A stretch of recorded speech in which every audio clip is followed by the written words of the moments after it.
And welcome back to New York Sports WickerMedia. I'm Wa2K99. Thank you, as always, for taking the time to watch these videos.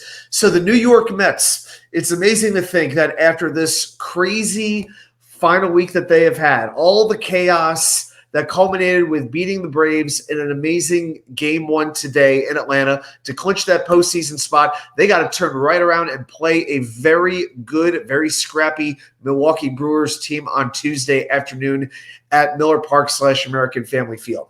So one thing the Mets have to do very quickly is make their postseason roster.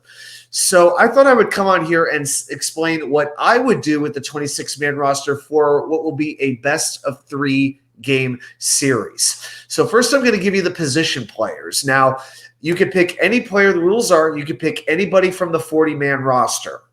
Basically is how it would work. And you have the option of changing your roster before the beginning of each new round.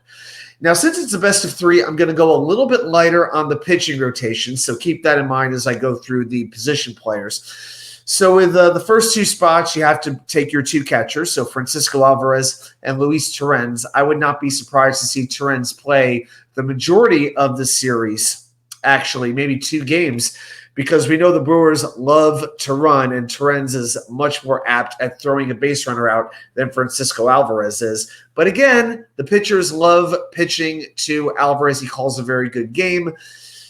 So it can be a little bit of a tricky situation. Maybe Torrens comes in late as a defensive replacement if the Mets have the lead. Then you put in your infield. So that's Pete Alonso, Jose Iglesias, Francisco Lindor, Mark Vientos, and I would include Luis Angel Acuna as well, sort of as your weapon off the bench who can play defense, who can pinch run for you as well. In the outfield, so that's 7 spots now, 5 infielders. Then you have your outfielders. So Brandon Nimmo, Harrison Bader, Tyrone Taylor, and Starling Marte. I'm going to include Jesse Winker as well for that extra left-handed bat off the bench who could start as well, even though he has not been playing all that well as of late. But that's 5 outfielders as well. Of course, JD Martinez as your designated hitter. Got to add him as well. So that is 13 position players. Now, I debated whether or not to add another position player as well, whether or not to add Eddie Alvarez. And I don't think this is a player I would include going forward on the future roster, but for this series, I would do it to add just a little bit more speed as well. One thing's for sure, the Mets will have a lot of speed off the bench between Acuna and Alvarez. So this is something that I would actually do. Also, you know what? In the case that Lindor's back starts to act up again, and maybe you don't want him playing shortstop, you now have multiple options who can play in that spot if needed. So that's 14 position players, which means I'm only going to take 12 pitchers. Now, I'm going to let you know I'm leaving off 2 of the Mets starting pitchers. I'm leaving out both Tyler McGill, who pitched in the doubleheader, and I'm also going to leave off David Peterson, who pitched on Sunday against Milwaukee and was the winning pitcher and was absolutely fantastic. He's gonna need a decent amount of rest, and the reason I'm going to leave him off is it allows me to expand the bullpen, but also I've got a starting pitcher ready to go for round 1 of the NLDS if needed. So I would leave Peterson off, but bring him back onto the roster for game 1 of the NLDS if the Mets advance. So then with my starting pitchers, I've got 3, Luis Severino, Sean Manaea, Jose Quintana. Those are your 3 starting pitchers for the 3 games in this series. And then we get to the bullpen. Now, unfortunately, the Mets do not have the deepest bullpen as of right now. You know, imagine where this bullpen would be if Brooks Raley and Drew Smith hadn't gotten hurt. It would be a heck of a lot better. But you do have a few relievers that you are kind of in the circle of trust. I mean, nobody's Mariano Rivera, but I feel pretty good about relievers like Edwin Diaz, Phil Maton, even though they have been used a ton as of late. And you're pretty positive you won't have Diaz available for game 1 after he's pitched basically 3 days in a row.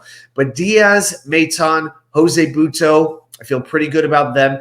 Reed Garrett, for the most part, has been pretty good. I mean, he went a month without giving up a run up until a couple of days ago. So when Garrett's on, he is really on, and he's also shown a knack to be able to escape really difficult jams, like 2 on, nobody out, or 1 out. He's shown that he can get out of that jam with the sinker. Also, Ryan Stanek should be on the roster as well. Not that you trust him. Now you're getting into some of the guys that you'll bring them in if you have to, but you don't feel great about it necessarily. But clearly, Carlos Mendoza has a good feeling about Stanek. He was the one warming up at the end of Game 1 against Atlanta when Diaz was getting close towards the end of his rope. Stanek was the pitcher they were going to bring in. So I'm going to include Huascar Brazoban as well, who could pitch multiple innings. It can still throw very hard. I like the idea of using him. You do need a lefty somewhere in there.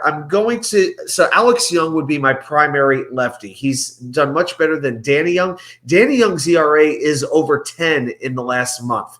Danny Young is my reliever if all else fails and I just need to eat a few innings up. If the game's out of whack, he takes one for the team. All right, I don't have much confidence in him at all. And Adam Ottavino, I don't want him on the roster, but who else is there really to put on? I mean, Kodai Senga, we know isn't ready to come back. We don't know if and when he'll be ready to come back. Paul Blackburn, he's still hurt as well. So, you're really lacking on options. Sean Reed-Foley, we can't really expect him. We know Christian Scott's out for the next year. So the Mets bullpen is down to not a whole heck of a lot right now. So most of these guys, I'm not bringing them in there because I really trust them. It's just I think this is the best with what they have to do. And it's also another reason why I don't mind putting an extra position player on this roster. But then again, assuming the Mets advance, you can bring both Peterson and McGill back onto the roster, and you can cut two of these relievers from the roster for the next round.